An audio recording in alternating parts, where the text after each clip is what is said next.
Welcome to study session 6. Aristotle.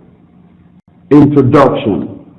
In the previous study session, you learned about the change in interest from physical nature towards politics as well as Plato, who was the human agency that effected the change. In this study session, you will learn about Aristotle, Plato's student, whose school was the second most important Athenian schools of philosophy after Plato. Learning outcomes. When you have studied this session, you should be able to 1. Analyze Aristotle's profile. 2. Discuss his approach to political philosophy. 3. Explain Aristotle's declaration that man is by nature a political animal. 4. Explain rule of law. 5. State the purpose of the state.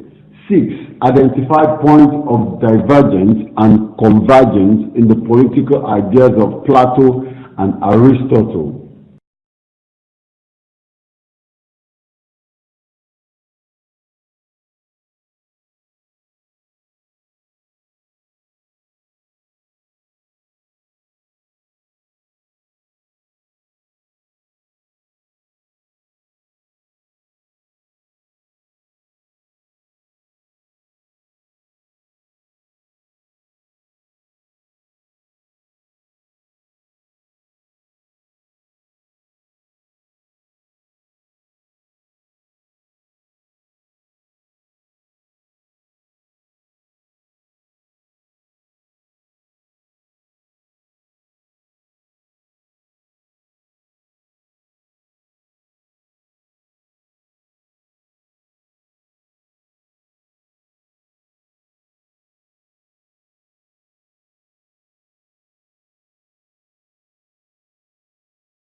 Aristotle's approach to political philosophy.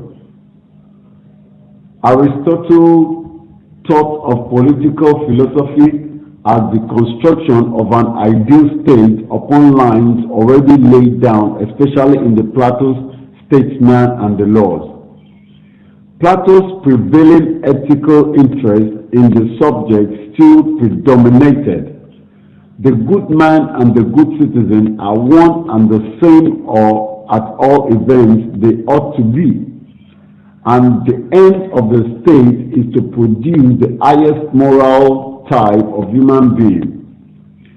At some date not far removed from the opening of the Lyceum, Aristotle conceived a science or art of politics on a much larger scale.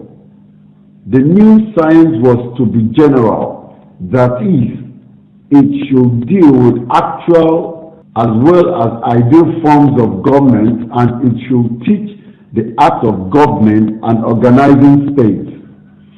This new general science of politics, therefore, was not only empirical and descriptive, but even in some respects independent of any ethical purpose, since a statesman might need to be expert in governing even a bad state. The old science of politics, according to the new idea, include the knowledge both of the political good, relative as well as absolute, and also of political mechanics employed to perhaps for an inferior or even a bad end. 3. Man as a political animal. In politics, Aristotle stresses the element of purpose. The state as humanity is endowed by nature with a distinctive function. The family is plural before in time, but the state is plural by nature. Aristotle says that it is evident that the state is a creature of nature, and that man is by nature a political animal. So closely does he relate humanity and the state as to conclude that he who is unable to live in society or who has no need because he is sufficient for himself must be either a beast or a god. Not only is humanity by nature destined to live in a state, but the state, as every other community, is established with a view to some good and exists for some ends. The family exists primarily to preserve life. The state comes into existence in the first instance to preserve life for families and villages, which in the long run are not self-sufficing. But beyond this economic end, the function of the state is to ensure the supreme good of humanity, namely its moral and intellectual life. 4. The rule of law. The supremacy of law is accepted by Aristotle as a mark of a good state and not merely as an unfortunate necessity. The constitutional ruler rules over willing subjects. He rules by consent and is quite different from a dictator. Constitutional rule, as Aristotle understands the expression, has three main elements. First, it is rule in the public and general interest as distinguished from factional or tyrannous rule in the interest of a single class or individual.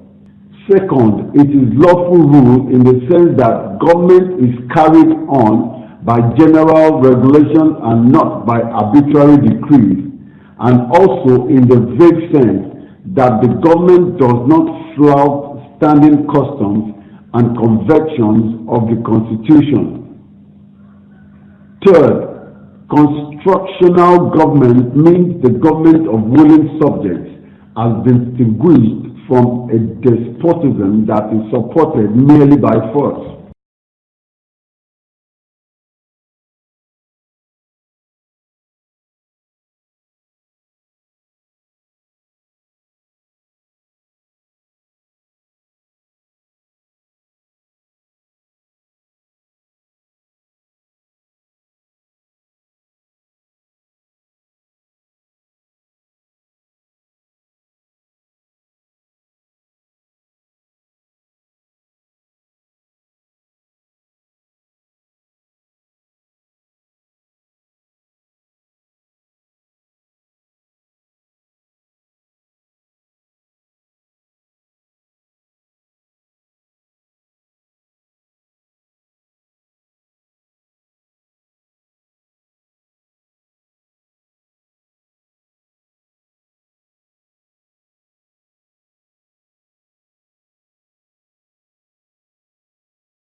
The state is natural because it contains the possibility of a fully civilized life, but since it requires physical and other conditions for its growth, it presents an arena for the statesman's art. Over and over again, Aristotle made the point that the state exists for the sake of everyone's moral and intellectual fulfillment.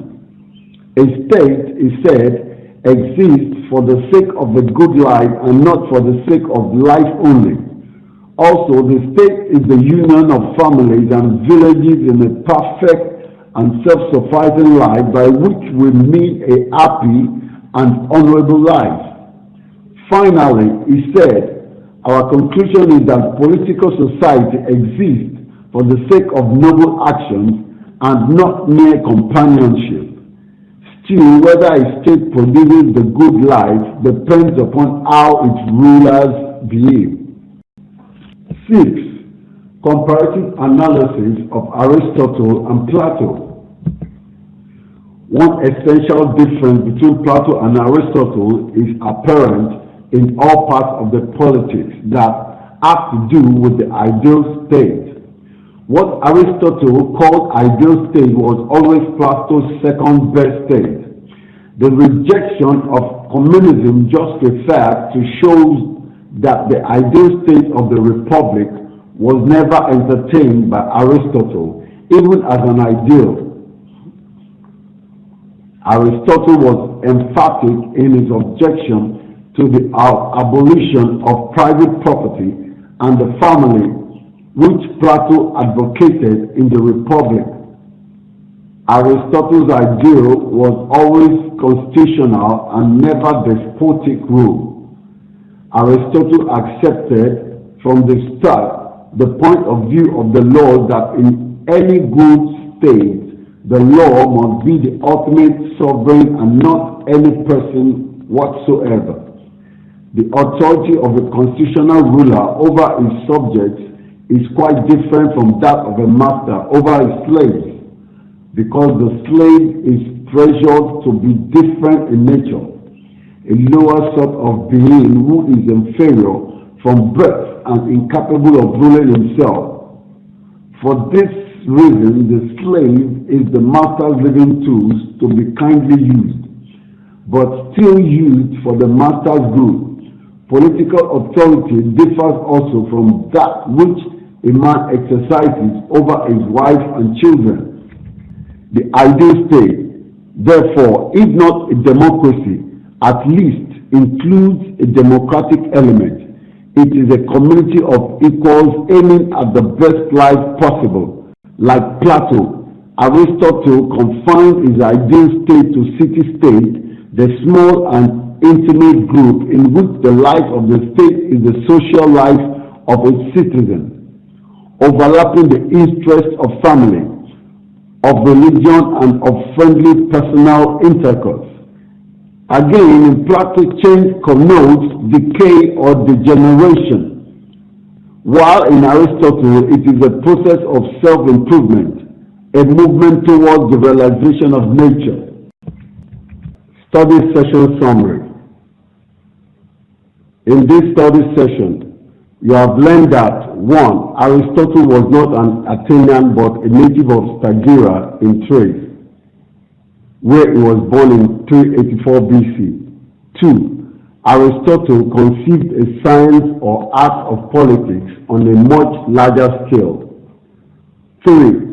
So closely does he relate humanity and the state as to conclude that he who is unable to live in society or who has no need because he is sufficient for himself must be either a beast or a god. 4. The supremacy of law is accepted by Aristotle as a mark of a good state and not merely as an unfortunate necessity. 5. The real purpose of a state ought to include the moral improvement of its citizens, because it ought to be an association of men living together to achieve the best possible life. 6. Aristotle and his master Plato differed in such areas as nature of property, nature of an ideal state, and the meaning of change. End of study session 6. Thank you for listening.